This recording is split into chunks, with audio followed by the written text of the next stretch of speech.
आणि एक महत्त्वाची अपडेट, स्थानिक स्वराज्य संस्थांच्या निवडणुकांची सुनावणी आता पुढे ढकलण्यात आली आहे। पुढची तारीख 4 मार्चची देण्यात आलेली आहे। 4 मार्चला सुनावणी घेण्याची दोन्ही बाजूंनी मागणी केलेली आहे। अजून 4 मार्च ही तारीख मिळालेली नाहीये। दोन्ही बाजूंची मागणी आहे की 4 मार्चला सुनावणी घेतली जावी। आज संध्याकाळी कोर्ट निर्णय देईल। सांगितलं की मग पुढच्या मंगळवारी आपण याची सुनावणी घेऊ। काय एक्सपेक्टेड आहे 4 मार्चला? नाही, 4 मार्चला जे आहे ते प्रकरणाची सुनावणी होईल अशी अपेक्षा आहे। आज जरा दुपारच्या वेळेत न्यायालय जे आहे त्याचं कामकाज होणार नव्हतं काही प्रशासनिक कारणास्तव, त्यामुळे आज सुनावणी पण पुढच्या तारखेला होईल अशी अपेक्षा आहे। 4 मार्चला सुनावणी होणार आहे हे स्पष्ट झालंय। 4 मार्चला सुनावणी होणार आहे स्पष्ट झालेलं आहे आजच्या तारखेला। आता संध्याकाळी बोर्ड वगैरे येईल, पण न्यायालयाने पुढच्या मंगळवारी असं स्पष्टपणे सांगितलेलं आहे। पण 4 मार्चला सुनावणी आता झाल्यानंतर लवकरात लवकर आता निवडणुका होणार की ते परत पुढे ढकललं जाणार कसं? याच्यात कसं आहे माहिती आहे का, सगळ्यात महत्त्वाचा रोल जो आहे तो राज्य निवडणूक आयोगाचा आहे।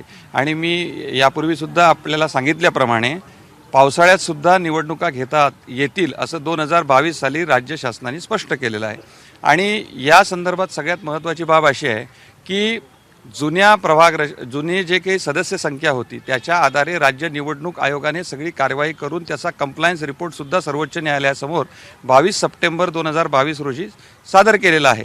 त्याच्या आधारे जर निवडणुका घ्यायच्या झाल्या तर त्या लवकरात लवकर राज्य निवडणूक आयोग घेऊ शकतं। फक्त त्यांना मतदार यादी मात्र ती रिवाईज करावं लागेल।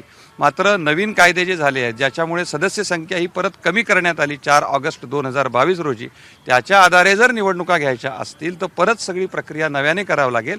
मग या निवडणुकीच्या प्रक्रियेला वेळ लागेल आणि सर्वोच्च न्यायालयात जे वारंवार राज्य निवडणूक आयोगाने शपथपत्र सादर केलेली आहेत त्यांना नव्याने सगळी प्रक्रिया करायला 3 ते 6 महिन्यांचा वेळ लागू शकतो। कारण त्यामध्ये प्रभाग रचना आहे, त्यावरील आक्षेप, त्यानंतर आरक्षण, त्यावरील आक्षेप, त्यावरील अंतिम सुनावणी, त्यानंतर वार्डनिहाय जी मतदार यादी आहे ती, आणि सगळ्यात शेवटी जे आहे ते मग ॲक्च्युअल इलेक्शन प्रोग्राम असा असतो। आणि आता जर आपण पाहिलं तर सगळ्या राज्याच्या निवडणुका ज्या आहेत त्या प्रलंबित आहेत। सगळ्या ज्या निवडणुका आहेत त्या एकाच वेळेस कितपत घेता येतील हे सुद्धा आता राज्य निवडणूक आयोगाला ठरवायचं आहे।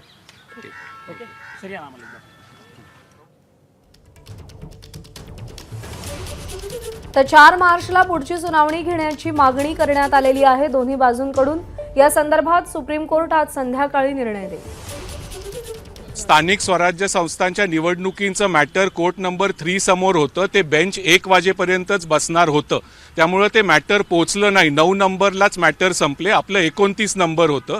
त्यामुळे दोन्ही बाजूंनी म्हणजे याचिकाकर्ते आणि राज्य सरकारने कोर्टाला विनंती केली की हे मॅटर तुम्ही 4 मार्च म्हणजे पुढच्या मंगळवारी ऐका।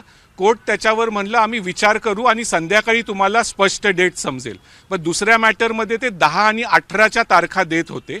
याचिकाकर्त्यांनी गव्हर्नमेंटनी मागणी केली आहे 4 मार्चची मंगळवारची, पण ते कोर्ट संध्याकाळीच आपल्याला समजेल की कोर्टाने ती मागणी मान्य केली आहे का नाही। एबीपी माझा, उघडा डोळे बघा नीट।